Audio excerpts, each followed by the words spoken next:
गेवराईची सत्ता ही जनतेचा, भावनेचा, त्यांच्या एकंदरीत सगळ्या दृष्टिकोनाचा हा विजय आहे. आणि कल जनतेचा स्पष्ट होता. अगोदरच कळालं होतं की जनतेचा कौल हा भाजपच्या बाजूने असणार आहे.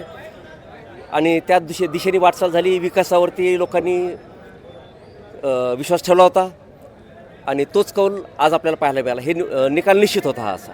दादा, गेवराईमध्ये जो राडा झाला होता त्या दरम्यान सगळ्या माध्यमांनी तुमची प्रतिक्रिया घेण्याचा प्रयत्न केला. तुम्ही मनसोक्त आता बोला अशी आमची विनंती आहे तुम्हाला. मनसोक्त बोला तुम्ही, विनंती आमची तुम्हाला. नाही तो संपूर्ण निवडणूकच तुम्ही माध्यमांपासून जरा दूर राहील. माध्यमांपासून दूर राहायचं नाही, कारण तेवढा वेळच नव्हता आणि एकंदरीत प्रक्रिया ही निवडणुकीची असल्यामुळे स्वाभाविक होतं त्या गोष्टी. आणि तो बाकीचा जो राडा वगैरे हा जो विषय होता तो समोरच्या माणसाने देखावा केला होता. आणखीन प्रकारे त्यांच्या पायाखालची वाळू निसटली होती आणि जनतेची दिशाभूल करायची म्हणून हा सगळा प्रकार खोटा आरोप वगैरे करून त्यांनी प्रतिमामलिन करायचा प्रयत्न केलेला आहे. गेवराईमध्ये तुमची दहशत आहे आणि ही दहशत संपून आता विकासाला साथ द्या असं आव्हान करण्यात आलं होतं राष्ट्रवादी काँग्रेसकडून. दहशत मला वाटते विद्यमान आमदाराची आहे आणि त्यांच्या कार्यकर्त्यांची, माझी नाही. आता खरं तर तुम्हाला एक दिवसाची पोलीस कोठडी देखील जावं लागलं होतं. त्याच्यामुळे काय नेमका विरोधकांचा प्लॅन होता?